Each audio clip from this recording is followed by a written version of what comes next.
말씀 신부라는 제목으로 오늘 생각하도록 하겠습니다. 자, 오늘로 저희 처음에 잠언 길라잡이라고 할까요? 저희 처음에 그렇게 나눴고 두 번째 부터 잠언 1장부터 해서 오늘 30번째인데 30번에 걸친 잠언 강의를 마치도록 하겠습니다. 자, 잠언. 저는 진짜 잠언 이 바늘을 제가 괜히 이미지를 이렇게 바늘잠이잖아요. 정말 이렇게 폐부를 찌른 듯한 말씀이었어요. 저는 진짜 개인적으로 너무 고통스러운 잠언 말씀의 시간을 저는 가졌습니다. 자, 오늘 잠언 30장, 31장을 함께 나누는 이유가 우리가 잠언을 읽어봤지만 정말 지루할이 많지 여호와를 경외하는 것, 또 여호와를 경외하지 않음으로 말미암은 어리석은 행위들이 정말 시소처럼 반복되는 그러한 잠언 말씀의 연속이었거든요. 오늘도 표면상으로 보면 그런 것 같아요. 아구리 고백하잖아요. 나는 짐승 같다고. 그 다음에 31장에서는 현숙한 여인이 나오죠. 근데 표면상으로 그래요. 실질적으로는 아굴은 오늘 지혜로운 자예요. 근데 표면상으로 지금까지 계속 이어왔던 시소 같은 그 이미지를 30장, 31장에서 연이하기 때문에 제가 그런 흐름으로 오늘 이렇게 한꺼번에 말씀을 나누고 마치도록 하겠습니다. 자, 잠언 전체를 그래프로 그리면 어떻게 될까요? 지혜로운 자가 업이고 어리석은 자가 다운이라면, 그죠? 업다운, 업다운, 업다운. 이거를 표현한다면 이게 이제 시각적으로 보이는 거잖아요. 그죠? 자, 불빛으로 표현하면 이게 뭐예요? 깜빡, 깜빡. 이게 뭐예요, 그러니까? 신호죠, 신호. 신호예요. 잠언은 이 죄가 오는데 죽어서 여호와를 경외하는 것을 깨닫지 못하는 자들에게 살아있는 자가 읽는 거 아니에요, 결국은. 성경 말씀은 죽은 자는 못 읽어요. 그죠? 살아있는 자에게 하나님께서 깨어나라고 신호 주시는 책이 성경 말씀이고 또 잠언 말씀입니다. 제가 어머니가 돌아가시고 제가 어머니 옆에서 잤다고 그랬잖아요. 그래서 새벽에 잠깐 어떤 꿈을 꿨는지 깬 다음에 어머니 아프셨으니까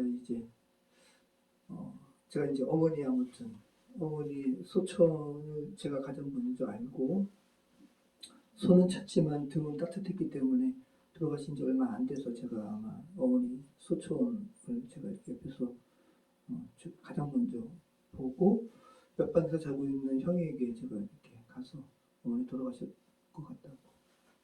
그래서 형 차를 지금은 그렇게 하면 안 되는데 그때는 어떻게 해야 될지 몰라가지고 119 불러야 되는 거예요. 근데 그때는 저희가 몰라가지고 그리고 지금처럼 119가 하여튼간 너무 자연스럽게 119 부른다 생각을 못 해가지고 형 차에 모신 다음에 지금은 없어졌어요. 세안병원 아시죠? 저기 미아사거리 못 미쳐서 세안병원으로 응급실로 간 거예요. 그리고 저는 너무 막 부정하고 싶고 어머니 돌아가신 게 부정하고 싶고 예전에는 또 어머니 돌아가시면 어떤 사람이 이 손가락을 깨물어가지고 피를 이렇게 그러면 이제 깨어나신다. 그래서 내가 깨물어야 돼.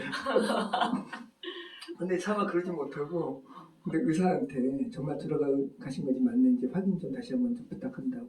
그때 의사가 다시 한번 뭐를 하더니 모니터를 저한테 보여주는 거예요. 우리가 가끔 드라마에서 보는 그 모니터. 생명 반응이 있으면 그래프가, 그죠? 없으면 일자로. 일자인 것을 저한테 보여주는데 마음이 너무 정말 돌아가셨고. 왜냐하면 이제 냉동고에 들어가야 되니까. 아무튼 그런 거예요. 자, 깜빡깜빡. 높낮이가 있는 그래프. 그죠? 요동치는 것 같고 불안해 보여도 신호로 보면 그게 생존 신호인 거예요. 우리가 사랑하는 사람들, 우리 옆에 있는 이들이 왜 저 사람 저렇게 업다운이 심해? 너무 힘들어. 그죠? 그런데 그게 하나님 보시기에는 생존 신호.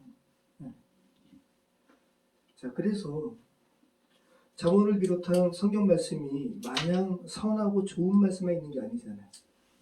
지난번에 드린 말씀처럼 그 교수님은 어떻게 시아버지와 며느리의 통관하는 장면이 그런 기사가 있는 거야. 난 그런 거면 나는 기독교 믿고 싶지 않다고. 그런 게 있는 거예요, 성경이. 왜냐하면 그게 인간의 삶이기 때문에. 그리고 하나님께서 인간의 삶을 뭐 하신다라는 거예요? 이해하신다라는 거예요. 농가지가 있는 삶을. 그래서 성경 말씀에 마냥 선하고 좋은 거룩한 말씀만 있는 게 아니라는 거예요. 그러니까 성경 말씀이 인간으로 하여금 너희를 이해하시고 너희를 구원하시는 아버지 하나님을 인지하도록 주님께서 보여주신 깜빡깜빡하는 신호의 말씀이 성경이라는 거예요. 그 잠언 말씀이라는 것이고. 여러분 다시 한번 기억하시기 바라요. 우리 한번 주보를 보시면서 한번 1절 말씀 읽어보겠습니다. 이 말씀은 30장 1절 이 말씀은 야베의 아들 아굴의 자문이니 그가 이디엘 곧 이디엘과 우발에게 이른 것이니라. 네, 갑자기 낯선 이름이 등장하잖아요. 아굴이 누구인지는 오늘 우리가 읽은 잠언 말씀 외에는 성경에 안 나와요. 그래서 유대인의 전통은 아굴을 역사에 분명하지 않은 지혜 사람이라고 이렇게 그냥 여기는 거예요. 근데 의미가 있어요. 아굴. 의미는 모은다라는 거예요. 모여진이라는 의미가 있어요. 모은다라는 동사에서 나와서 모여진. 여러분 잠언 말씀이 모여진 책이잖아요. 그죠? 그리고 원어사전에서는 이 아굴, 제가 잠언 길라잡이를 할 수 있는 처음에 제가 이야기했어요. 이 솔로몬의 가상적인 이름이라고 원어사전은 말하고 있어요.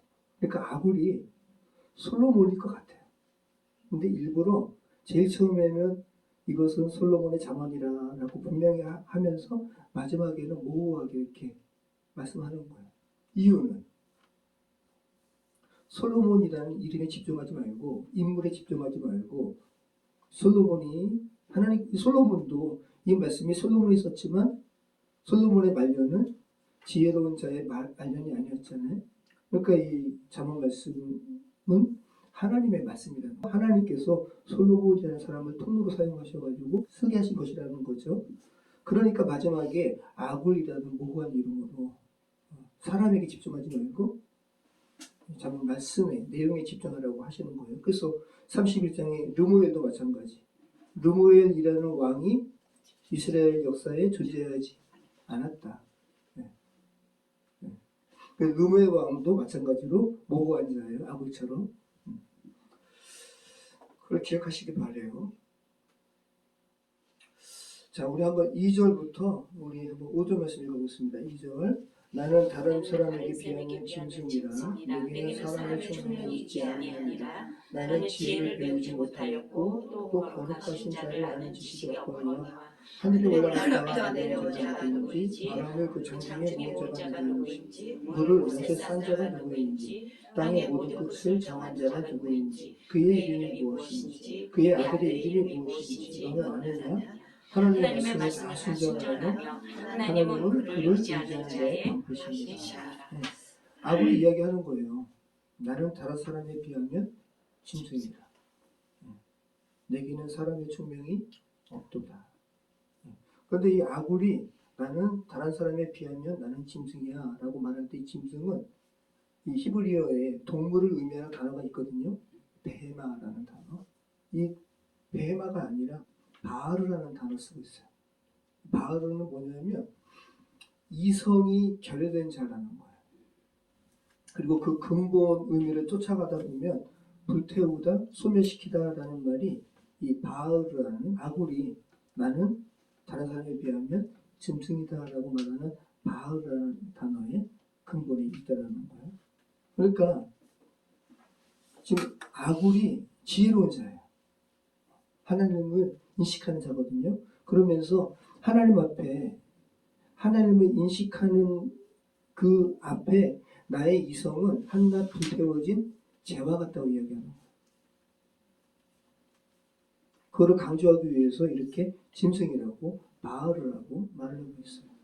그래서 시편 73편 22절에도 이 아굴과 같은 고백을 아삽이 이 시를 쓰고 있는데 이렇게 고백해요.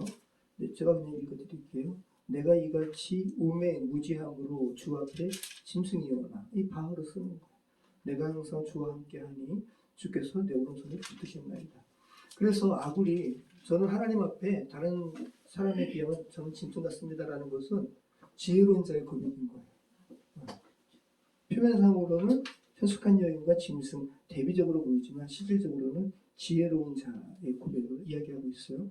이 고백 위에 현숙한 여인이 서는 거예요. 그러니까 지금 아삽이 말하는 바는 우리가 인간들은 그러잖아요. 우리는 동물과 다르다고, 우리는 이성이 있다고 이렇게 고백하지만 이렇게 말하지만 아굴은 이야기하는 거야. 하나님 앞에 그 인간의 이성은 한낱 타버린 재 같다고. 인간이 그 이성을 추구하면 얼마나 그 이성이 대단하면 얼마나 대단하겠어요. 인간이 알면 얼마나 알아요. 그 이야기하고 있는 겁니다. 자, 이어진 그래서 3절 이하의 말씀도 같은 맥락의 말씀인 거예요.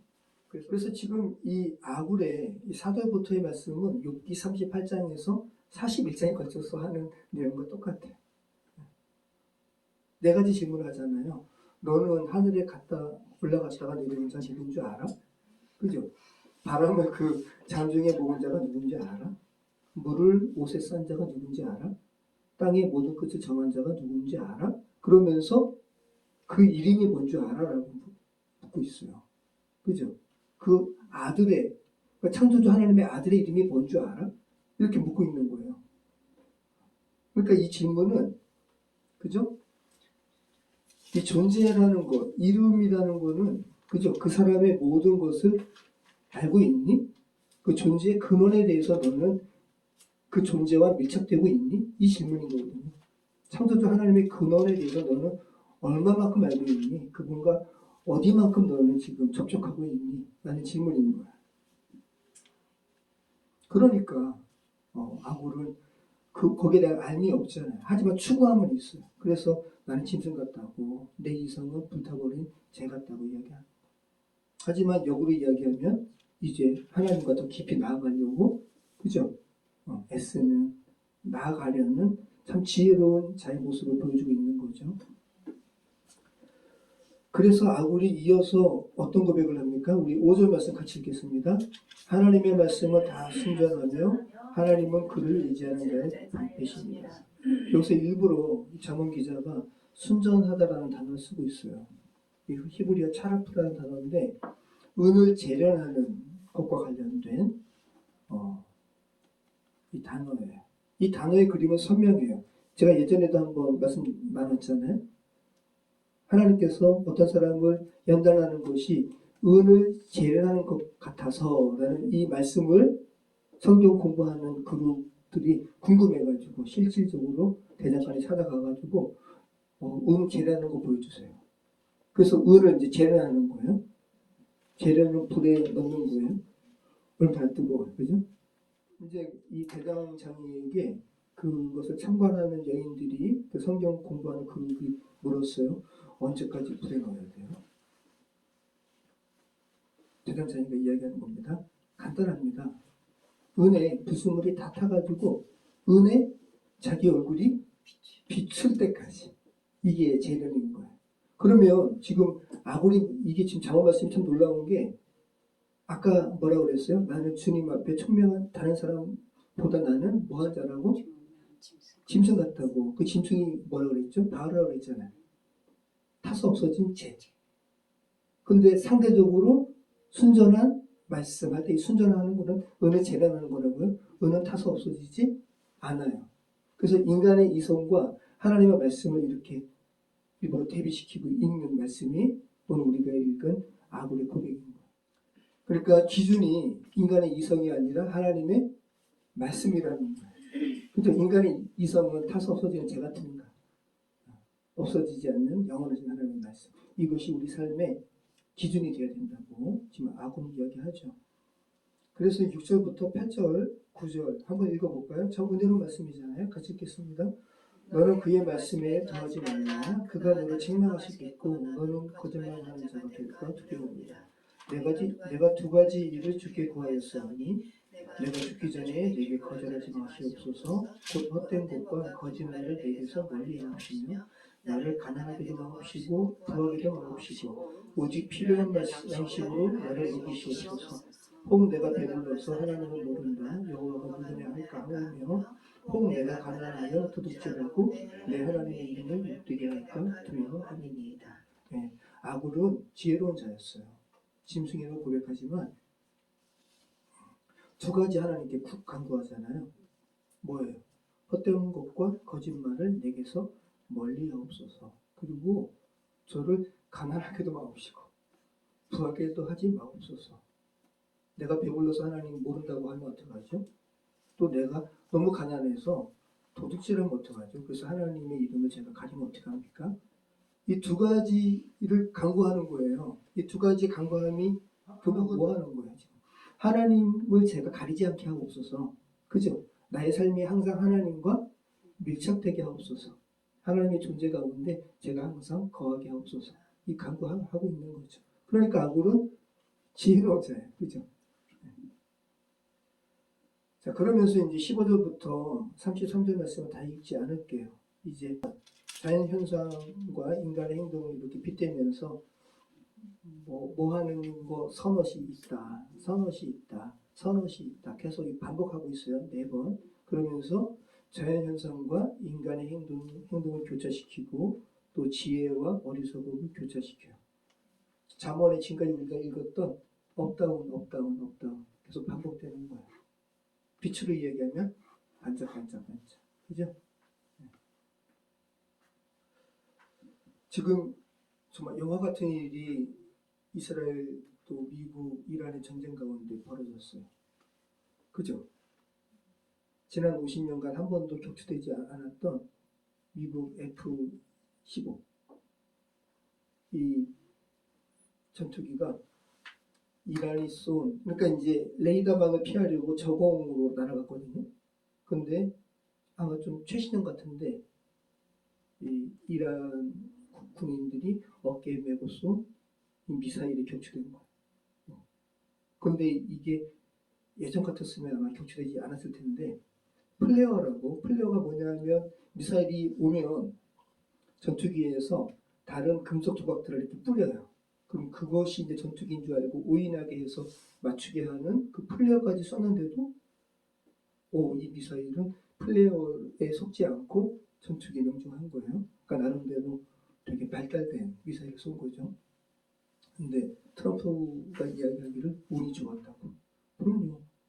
어깨에 메고 쏜 미사일이 맞았으니까.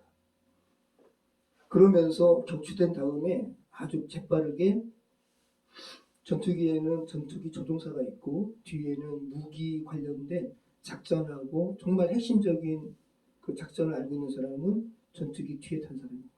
이 두 사람이 순간적으로 그래서 탈출하는 버튼을 눌러가지고 로켓이 이제 폭파되면서 올라가는 거죠. 근데 이게 중력의 몇십 배를 그 몸으로 감내하는 거라. 왜냐하면 순간적으로 튀어 올라야 되니까. 그래서 잘못하면 척추가 상하기도 하고. 그래서 순간적으로 탁 터진 다음에 그들의 운명이 이제 갈린 건데 2km 서로 떨어지면서 이제 낙하가 됐는데 운전사는 미군이 바로 구조했어요. 주간 작전을 해가지고. 그런데 그 뒤에 작전 장교는 아주 해발 2,000m 산에 떨어진 거예요. 그리고 이제 긴급해서 이제 긴급 생존 훈련 이제 받은 걸 훈련대로 매뉴얼대로 해가지고 근데 신호를 보내요. 근데 신호를 보내면 응급 키트가 있거든요. 신호를 보내면 그런데 미국 당국만 그 신호를 받는 게 아니라 이란 군인들도 눈에 불을 켜고 잡으니까 그죠? 이 사람이 신호했다가 바로 끈 거죠. 근데 이 신호를 미국이 감지를 했어요. 그러면서 아마 지금 어떻게 해서 구출됐는지 파편적인 이야기들이 나오는데 이 군인이 그렇게 했다 그러죠. God is good. 하나님은 선하시다. 이 신호를 감지하고 미국 당국은 이게 혹시 이란에 좀 뭐라 그럴까 위장 그게 아닌가 해서 계속 아마 그랬던 것 같아요. 근데 이분이 그렇게 크리스찬이라고 그러고 그러면서 또 다른 데서 흘러나온 걸 얘기 들어보니까 이 작전 장교한테 이제 물은 거죠. 어렸을 적에 너가 키웠던 가장 첫 번째 애완동물의 이름이 뭐냐. 그래서 한국 어떤 그 조종수 관련해서 이렇게 제대하신 분이 방송을 하는 걸 제가 들었는데 이분도 이제 전투기 조종사로 임관할 때 말도 안 되는 질문지를 받았다라는 거예요. 그 사람만 알 수 있는 질문들을 몇 가지 써가지고 그 중에 하나가 너 어릴 적에 애완동물의 이름이 뭐냐. 그렇게 해가지고 이제 알게 되었고 이 사람은 이제 구출해야 된다. 이분 구출하려고 여러분 비행기 동원된 것만 100몇십 대예요. 그리고 그 중에서 11대가 피격당했어요. 돈으로 따지면 3천 몇백억 원. 그러면 미국이 이 사람을 왜 구할까요? 이란에서 이 사람을 이렇게 잡아서 그죠? 그렇죠. 그러니까 한마디로 얘기하면 이 사람의 생명값이 가치가 있었어요. 왜냐하면 이 미군을 이 사람들이 먼저 체포해가지고 하면 이제 당장 이란 방송에 세울 거거든요. 이 전쟁은 잘못된 거라고. 그렇게 되면 국제 여론이 정말로 그죠? 그리고 이 트럼프의 그 미국에서의 그 입지도 굉장히 이거는 뭐 돈으로 환산할 수가 없는 거예요. 그리고 가장 큰 가치는 뭐냐 하면 만약에 이 사람을 구하지 않으면 미군들이 더 이상 목숨 걸고 이 작전을 하지 않아요. 여러분 요번에 정말 이렇게 물론 이게 지금 이 전쟁이 올바르냐 올바르지 않냐를 떠나서 여러 가지 이야기가 있지만 아무튼 미군 자체를 본다면 이건 영화 같잖아요. 그리고 여기에 투입된 그 군부대에 아주 최정예를 보냈는데 이 최정예 부대의 모토가 뭐냐면 우리 때문에 다른 사람이 사는 거. 이게 이 군부대의 모토, 최정예 부대의 모토가 그래요. 이게 가장 큰 가치예요. 만약에 이 사람을 구하지 않으면 이제 미군이 더 이상 여기에 대해서 목숨 걸지 않는 거. 근데 이거를 그래서 끝까지 우리는 한 사람도 우리는 내버려 두지 않고 다 구한다. 이게 포기할 수 없는 가치인 거죠. 제가 그래서 이거를 보고 너무 그래서 예전부터 저한테 숙제 같은 게 있었는데 뭐냐면 라이언 일병 구하기라는 영화를 저는 진짜 언젠가 봐야지. 이게 20 몇 년 전 영화인데 이거 이번에 꼭 봐야겠다 싶어가지고 일부러 넷플릭스 이제 저희가 계속 구독하는데 저희 같은 거 이건 봐야겠다 싶어가지고 이 비밀번호를 재현이가 알아요. 그래서 재현이한테 다시 물어봐가지고 제가 봤어요. 라이언 일병. 실질적으로는 이등병이에요. 근데 이제 우리말 어감으로는 라이언 이병 하면 조금 어감이 어색하니까 일병이 더 이제 그 발음이 착 감기잖아요. 그래서 라이언 일병 구하기로 이렇게 번역이 돼서 나왔는데 2차 대전에 프랑스의 노르망디 상륙 작전에 그죠? 미국 연합군과 독일군 간의 전투 가운데 라이언 일병이 이제 그 적진 가운데 있는 거죠. 그런데 하여튼간 어떤 이제 미군 장성들이 보고를 해요. 어떤 높은 사람에게 누구 각하시오 어떤 라이언이 죽었습니다. 어디에서? 그러더니 또 어떤 라이언이 죽었습니다. 또 어떤 라이언이 죽었습니다. 3명은 형제입니다. 그런데 막내가 더 있습니다. 생사를 알지 못합니다. 이걸 이제 육군 참모총장까지 입복을 하는 거예요. 그러니까 옆에 있는 어떤 장군은 그 라이언이 왜 죽었을 거라고. 그러니까 하여튼간 전쟁의 큰 대의를 위해서 쭉 나가야지. 그러니까 이 참모총장은 뭐라 그러겠어. 예전에 어떤 걸 얘기하면서 어머니가 사형제인데 군에 보냈는데 다 죽었다는 소식을 어떻게 전해. 그러니까 참모총장이 결단하는 거예요. 구역을 하고. 그래서 8명의 특공대가 가가지고 라이언 막내 있는 데를 찾아가요. 그러다가 만나요. 그래서 라이언한테 너 형제들이 다 죽었다고. 근데 그 라이언이 그거 들으면서 이 사람들이 8명의 특공대가 여기까지 온 게 말이 안 되는 거거든요. 아니 그럼 물론 이제 형제들이 이제 전사했다는 게 너무 슬프긴 하는데 근데 그 이야기 하려고 여기까지 왔냐고.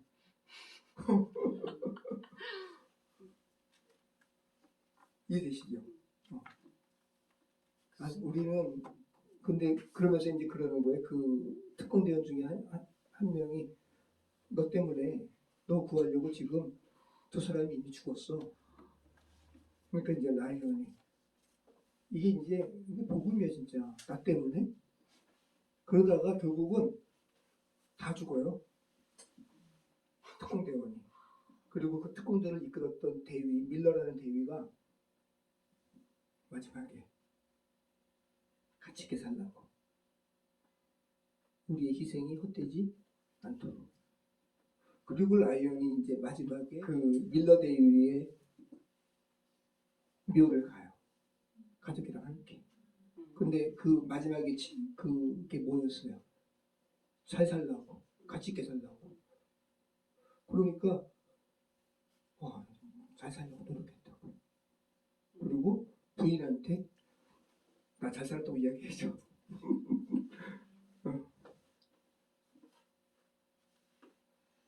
그 부인이 너무 무겁지 않게 당신 좋은 사람이라고 잘 사는 거잖아. 근데 이게 이 라이언 일병 이야기가 복음이랑은 조금 달라요. 그죠? 라이언은 그리고 이번에 그 미군 그 작전 장교 구한 것은 같이 있기 때문에 구한 거예요. 네. 같이 있기 때문에 미군이라는 그 가치 한 사람도 우리 포기하지 않는다. 이 가치 때문에 구한 거야. 이 사람을 구함으로써 그 지불된 그 낭비보다 구함으로써 얻는 가치가 더 크기 때문에 구한 거예요. 근데 여러분 복음은 그렇지 않아요. 로마서 말씀은 우리가 아직 죄되었을 때 그죠? 그리스도께서 우리를 향한 당신의 사랑을 확증하셨다고. 하나님께서 우리를 구하시는 게 우리가 뭐 같이 있어서 구하신 게 아니에요.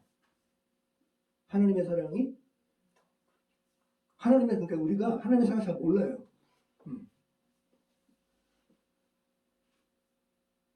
여전히 죄 가운데 있는데 구할 가치 하나도 없는데 우리를 구하셨다고 로마서 말씀하고 있는. 잘 생각하시기 바라요. 근데 아무튼 이 라이언 일병 이야기에도 물론 이 사랑을 얼핏 느낄 수 있는 건 있죠. 왜? 어머니한테 막내 아들마저 죽었다는 소식을 전했습니다.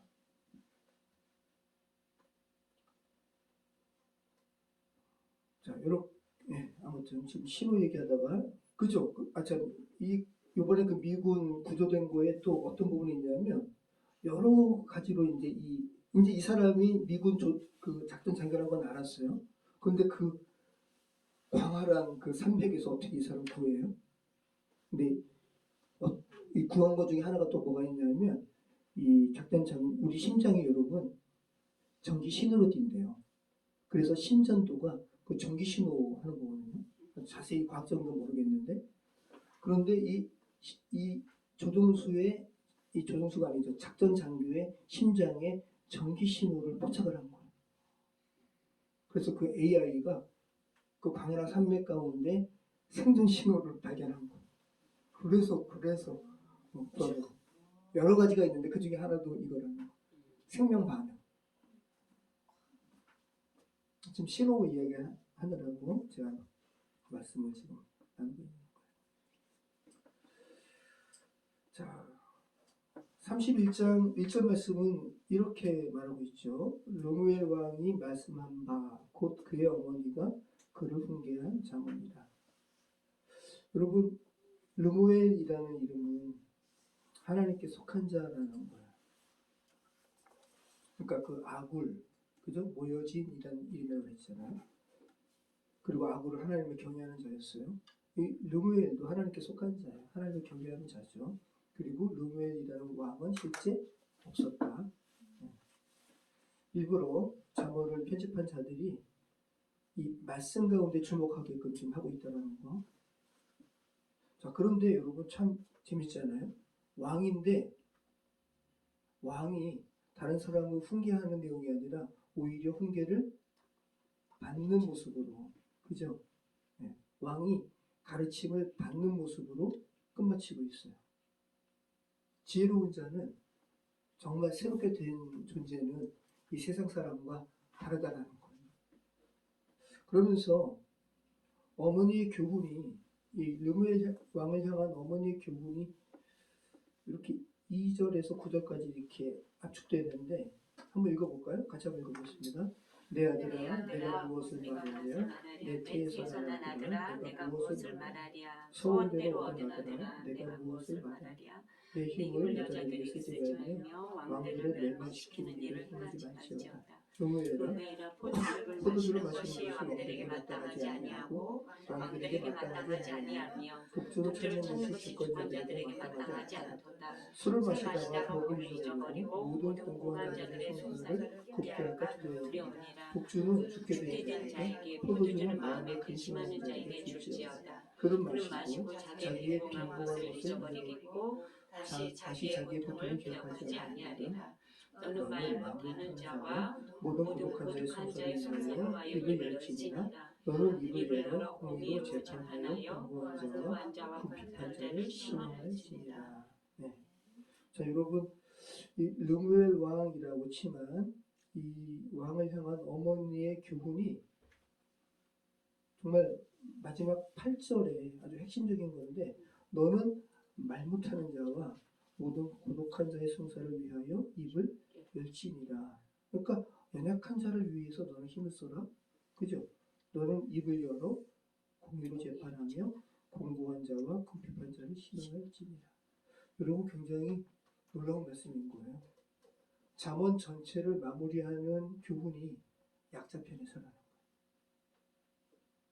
여호와를 경외하는 것의 결국은 사랑으로 너는 살아라. 사랑으로 너는 왕의 직무를 다해라 라고 말씀하고 있다는 거예요. 여러분, 복음이 사랑으로, 그죠? 하나님의 사랑이 아직 죄인 되었을 때 우리를 구원하셨다. 그러면서 잠언의 결론이 10절부터 나오는데 우리 10절 말씀 한번 읽어볼까요? 누가 솔직한 여인을 찾아왔겠느냐? 그의 값은 진주보다 더하니라. 네. 자, 이 현숙한이라고 번역된 것은 이 단어의 무게를 그냥 되게 아주 약간만 담은 거예요. 실제는 이 하일이라는 단어인데 용사예요, 용사. 힘, 능력, 군대의 용맹.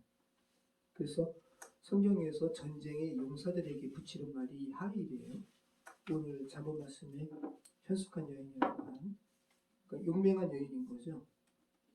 사사기의 기드온에게 또 다윗의 용사들에게 룻기의 보아스를 향해서도 이 하일이 쓰였는데 유력한 자라고 표현했잖아요. 보아스는 유력한 자라. 네. 자, 그런데 이 31장에서는 이 단어를 여인에게 붙이고 있어요. 그리고 또 우리가 주목해야 될 사실은 31장 10절부터 31절은 제가 잠언 길라잡이에서도 이야기했는데 아크로스틱이라는 기법을 사용했다고 했잖아요. 히브리어의 알파벳의 첫 글자부터 알렙부터 타우까지 맨 문장에 처음 시작되고 있는 거예요. 그 말은 뭐를 의미하겠어요? 현숙한 여인과 관련해서 10절부터 31절이 이 아크로스틱 기법으로 그죠? 히브리어 알파벳의 처음으로 시작하는 문장으로 완벽하게 기술되고 있다는 것은 여호와를 경외하는 자의 완전함. 그죠? 이것을 상징하는 거예요. 일부러 이것을 강조하기 위해서 이 기법을 쓰고 있다는 거예요. 그런 자의 남편의 마음은 그를 인하니 산업이 핍절하지 아니하겠으며 그런 자는 살아있는 동안에 그의 남편에게 선을 행하고 악을 행하지 아니하느니라. 그의 자식들은 일어나 감사하며 그의 남편을 칭찬하기를 덕행이 있는 여자가 많으나 그리는 모든 여자보다 뛰어나다 하느니라. 아멘. 네, 잠언 31장 11절부터 우리 29절 말씀 읽었는데 이렇게 지혜로운 행위를 한 여인이 왜 그렇게 되었는지를 왜 그렇게 지혜로운 일을 할 수 있었는지를 30절에서 말하고 있어요. 같이 읽어보겠습니다. 고운 것도 거짓되고 아름다운 것도 헛되나 오직 여호와를 경외하는 여자는 칭찬을 받을 것이다. 네. 이렇게 지혜로운 일을 행할 수 있었던 원인이 뭐라고요? 여호와를 경외했기 때문에. 이 여호와를 경외하는 거, 이게 잠언 1장 7절에 나오는 거예요. 여호와를 경외하는 것이 지식의 근본이다. 그래서 잠언 말씀이 그죠? 샌드위치처럼 이 수미 쌍꺼법이라는 거죠. 앞과 뒤에서 딱 이렇게 강조하고 있는 거죠. 자, 현숙한 여인의 부지런함, 그리고 가족을 향한 돌봄, 가난한 자를 향해 펴는 손, 그리고 미래를 준비하는 지혜로운 말씀으로 정돈된 입술. 이 모든 것의 뿌리는 이 현숙한 여인이 그냥 타고난 지혜로 하는 게 아니라 여호와를 경외했기 때문에 그 삶의 열매가 이렇게 이루어졌다는 거. 자, 그래서 지금 잠언 30장과 31장 제가 이렇게 함께 다루면서 마무리하는 이유를 여러분 느껴지지 않아요? 잠언 30장의 아굴은 자기의 이성은 타버린 재와 같다라는 고백을 했어요. 그죠? 그런데 31장의 현숙한 여인은 그렇게 재처럼 타버린 이성 위에 이제 여호와를 경외하는 자로 세워지는 모습으로. 그죠? 네. 30장에는 짐승으로, 31장은 현숙한 여인으로. 네. 이렇게 일부러 잠언을 편집하는 이가 이렇게 대조적인 모습으로, 대조적인 모습이라는 것은 이 잠언을 읽는 이로 하여금 각인시키는 거죠. 왼편에는 그저 기준 없이 무너진 인간의 얼굴, 짐승 같은 얼굴. 오른편에는 하나님의 말씀을 기준으로 다시 세워진 현숙한 여인, 용맹한 여인. 업다운이죠. 그래서 우리는 이렇게 지혜로운 삶을 살기 위해서는 우리 지원지어나 이 아굴과 같은 고백을 해야 돼. 하나님, 저희 이성은 정말 타서 없어진 재와 같습니다. 저 하나님 알기를 원합니다. 하나님과 저 밀접한 그런 관계성 가운데 있게 하여 주시옵소서. 이런 고백이 있을 때, 그죠? 우리의 삶은 다시 현숙한 여인처럼 여호와를 경외하는 자, 그런 삶을 살게 되는 겁니다. 자, 여러분, 우리의 삶이 우리가 사랑하는 사람들, 우리의 가족들의 삶을 바라보면 업다운이 심합니다. 그죠? 네, 아직도 저 모양이구나. 그럴 때가 많습니다. 그런데 하나님 보시기에는 그것이 뭐라고요? 생존 신호라고요. 깜빡깜빡. 기꺼이 우리가 하나님의 통로가 되어서 그 생존 신호를 보내는 일들을 하나님께 인도하고 또 우리도 하나님의 사랑 가운데 더 깊이 반응하는 우리 삶이 되었으면 좋겠습니다. 기도하겠습니다. 참 좋으신 하나님 감사합니다. 잠깐 32장까지 말씀을 주님의 은혜 가운데서 주님의 마음을 나누는 은혜가 감사합니다. 아버지 하나님, 우리의 삶이 때로는 우리의 삶을 부정하고 싶을 정도로 이렇게 다운이 심할 때에도 다시 회복해 하시는 하나님의 업된 그 시간을 저희가 있으면 저희가 기대하고 저희가 하고 아버지 하나님 순간순간 저희의 나라 가운데 있을지라도 저희가 거기에 침묵하고 빠지지 않게 하시고 아버지 하나님 우리가 살아있기에 이러한 업다운의 삶의 즐거움 살아가고 있음을 고백합니다. 아버지 하나님 저희를 긍휼히 여겨주셔서 악과 같은